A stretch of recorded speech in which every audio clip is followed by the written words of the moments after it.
ರಂದು ಒಂದು ವರದಿ ಆಧಾರದ ಮೇಲೆ ಪ್ರಕರಣವನ್ನು 36/26 ಅಂದರೆ 36/2026 ಕ್ರಮ ಸಂಖ್ಯೆಯಲ್ಲಿ ಒಂದು FIR ಅನ್ನು ಬ್ರೂಸ್ಪೇಟ್ ಪೊಲೀಸ್ ಸ್ಟೇಷನಲ್ಲಿ ರಿಜಿಸ್ಟರ್ ಮಾಡಿರುವಂಥದ್ದಿದೆ. ಅದರಲ್ಲಿ ದೂರಿನಲ್ಲಿ ಬಂದಿರೋ ಮಾಹಿತಿ ಮೇರೆಗೆ ಕ್ರಮವಾಗಿ 103 ಸಬ್ ಕ್ಲಾಸ್ 1, 109, 118 ಸಬ್ ಕ್ಲಾಸ್ 1, 118 ಸಬ್ ಕ್ಲಾಸ್ 2 ಹಾಗೂ 125 BNS ಸೆಕ್ಷನ್ ಅಡಿಯಲ್ಲಿ ಈ ಪ್ರಕರಣವನ್ನು ದಾಖಲಿಸಲಾಗಿದೆ. ಈ ದೂರಿನ ಸಾರಾಂಶ ಏನಂತಂದರೆ, ದಿನಾಂಕ 7/3/2026 ಒಂದು ನಗರದಲ್ಲಿ, ಬಳ್ಳಾರಿ ನಗರದಲ್ಲಿ ತಾಳೂರು ರೋಡಲ್ಲಿರುವಂತಹ ಒಂದು ಖಾಸಗಿ ವಿದ್ಯಾಸಂಸ್ಥೆಯ ಹಾಸ್ಟೆಲ್ನಲ್ಲಿ ಇದ್ದಂತಹ ಮಕ್ಕಳಿಗೆ, students of different age group 10, 12 ಹಾಗೂ 15 ವರ್ಷ ವಯಸ್ಸಿನ 9 ಮಕ್ಕಳು ಹಾಸ್ಟೆಲ್ನಲ್ಲಿ ಇದ್ದಂಥ ಸಂದರ್ಭದಲ್ಲಿ ಅವರಲ್ಲೇ ಒಬ್ಬನಾಗಿರುವಂತಹ ಒಂದು ಮಗು 15 ವರ್ಷ ವಯಸ್ಸು, ಇವನು ಕಾನೂನಿನ ಸಂಘರ್ಷಕ್ಕೆ ಒಳಗಾಗಿರುವಂತಹ ಒಂದು ಅವರ ಸಹಪಾಠಿ, ಇವನು ಏಕಾಏಕಿ ಅವರ ಮೇಲೆ ಹಲ್ಲೆ ನಡೆಸಿ ಒಂದು ರಾಡ್ ಹಾಗೂ ಒಂದು ಶಾರ್ಪ್ ಒಂದು ವೆಪನನ್ನು ಯೂಸ್ ಮಾಡಿಕೊಂಡು ಮಕ್ಕಳ ಮೇಲೆ ಏಕಾಏಕಿ ಹಲ್ಲೆ ನಡೆಸಿ ಸುಮಾರು ಮಕ್ಕಳಿಗೆ ವೇರಿಯಸ್ ಟೈಪ್ಸ್ ಆಫ್ ಇಂಜುರೀಸ್, ನಾವೇನು ಹೇಳ್ತೇವೆ ಸಿಂಪಲ್ ಇಂಜುರಿ, ಹಾಗೆ ಗ್ರೀವಸ್ ಇಂಜುರಿ, ಹಾಗೆ ಒಂದು ಮಗುಗೆ ಫೇಟಲ್ ಇಂಜುರಿ ಆಗಿಬಿಟ್ಟು ಒಂದು ಮಗು ಮೃತಪಟ್ಟಿರುವಂಥದ್ದು ನಮಗೆ ಈ ಘಟನೆಯಲ್ಲಿ ನಡೆದಿರುವಂಥದ್ದು. ಸೊ ಈ ಸಂದರ್ಭದಲ್ಲಿ ಮಕ್ಕಳು ಹಾಸ್ಟೆಲಲ್ಲಿ ಇದ್ದಂಥ ಸಂದರ್ಭದಲ್ಲಿ ಒಬ್ಬರು ವಾರ್ಡನ್ ಕೂಡ ಅಲ್ಲೇ ಇದ್ದಂಥವರು, 8 ಜನ ಟೋಟಲ್, 7 ಜನ ಮಕ್ಕಳು, ಒಬ್ಬರು ವಾರ್ಡನ್, ಇವರು ಆ ಸಂದರ್ಭದಲ್ಲಿ ಇದ್ದು ಇಂಜೂರ್ ಆಗಿರುವಂಥವರು. ಅದರಲ್ಲಿ ಒಂದು ಹೆಣ್ಣು ಮಗು ಕೂಡ ಇರುವಂಥದ್ದು, ಅವರ ಸಹಪಾಠಿ. ಸೊ ಎಲ್ಲರೂ ಇದ್ದಂತಹ ಈ ಒಂದು ಹಾಸ್ಟೆಲ್ನಲ್ಲಿ ಈ ಪ್ರಕರಣ ನಿನ್ನೆ ರಾತ್ರಿ, ತಡರಾತ್ರಿ ಸುಮಾರು 10 ಗಂಟೆಯಿಂದ 11 ಗಂಟೆ ಮಧ್ಯದಲ್ಲಿ ನಡೆದಿರುವಂಥದ್ದು. ಹಿನ್ನೆಲೆ ಇದ್ರದ್ದು ಏನಂತಂದರೆ, ಮಗುವಿನ ಬಗ್ಗೆ ನಾವು ಈಗಾಗಲೇ ವಿಚಾರಣೆ ಮಾಡ್ತಾ ಇರುವಂಥದ್ದಿದೆ. ಯಾರು ಈ ಅಸಾಲ್ಟ್ ಮಾಡಿರುವಂಥ ಮಗು ಈಗಾಗಲೇ ಅಟ್ ಲಾರ್ಜ್ ಇದ್ದಾನೆ, ಅವನು ಕಣ್ತಪ್ಪಿಸಿಕೊಂಡಿದ್ದಾನೆ. ಸೊ ಅವನನ್ನು ಪತ್ತೆ ಹಚ್ಚುವ ಬಗ್ಗೆ ಪೊಲೀಸ್ ಡಿಪಾರ್ಟ್ಮೆಂಟ್ ಕಡೆಯಿಂದ ಸುಮಾರು ಎಫರ್ಟ್ಸ್ ನಡೀತಾ ಇದೆ.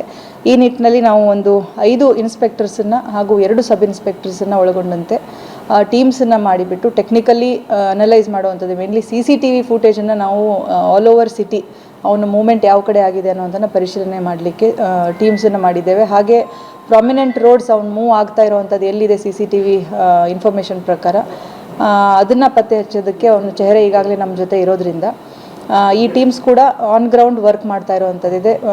ಇದು ಬಸ್ ಸ್ಟ್ಯಾಂಡ್, ಹಾಗೆ ನಮ್ಮ ರೈಲ್ವೆ ಸ್ಟೇಷನ್ನು, ಹಾಸ್ಪಿಟಲ್ಸು, ಮತ್ತು ಬೇರೆ ಪ್ಲೇಸಸ್ ಅಂದರೆ ಐಸೋಲೇಟೆಡ್ ಹೌಸಸ್ ಇರ್ಬೋದು ಅಥವಾ ಲೇಔಟ್ಗಳಿದೆ, ಅಲ್ಲಿ ಎಲ್ಲಾದರೂ ಅವನು ಹೋಗಿರುವಂಥ ಸಂದರ್ಭಗಳಿರುವಂಥ ಒಂದು ಅನುಮಾನ ಇದ್ದಿದ್ದರಿಂದ ಎಲ್ಲ ಕಡೆ ನಮ್ಮ ಅಧಿಕಾರಿ ಸಿಬ್ಬಂದಿಗಳು ಆ್ಯಸ್ ಟೀಮ್ಸ್ ಆಪ್ರೇಟ್ ಮಾಡ್ತಾ ಇದ್ದಾರೆ. ಈ ಪತ್ತೆ ಹಚ್ಚೋದ್ರ ಬಗ್ಗೆ, ಈ ಮಗುವನ್ನು ಪತ್ತೆ ಹಚ್ಚೋದ್ರ ಬಗ್ಗೆ ನಾವು ಆದಷ್ಟು ಬೇಗ ಒಂದು ಕ್ರಮ ತಗೊಳ್ತೇವೆ. ಹಾಗೆ ಇಂಜೂರ್ ಆಗಿರುವಂತಹ ಮಕ್ಕಳಲ್ಲಿ most of them are out of danger. ಒಂದು ಮಗುಗೆ ಗ್ರೀವಸ್ ಇಂಜುರಿ ಆಗಿರುವಂಥದ್ದಿದೆ. ಸೊ ಅದು ಅಂಡರ್ ಇಂಟೆನ್ಸಿವ್ ಕೇರ್ ಯೂನಿಟ್ ಅವರು ವಾಚ್ ಮಾಡ್ತಾ ಇರುವಂಥದ್ದಿದೆ. ಈ ಪ್ರಕರಣದಲ್ಲಿ ಮೃತಪಟ್ಟಿರುವಂತಹ ಬಾಲಕನ ತಂದೆ ಕಡೆಯಿಂದ ನಾವು ಒಂದು ಕಂಪ್ಲೇಂಟ್ ತಗೊಂಡು ಪ್ರಕರಣವನ್ನು ದಾಖಲಿಸಿರುವಂಥದ್ದು.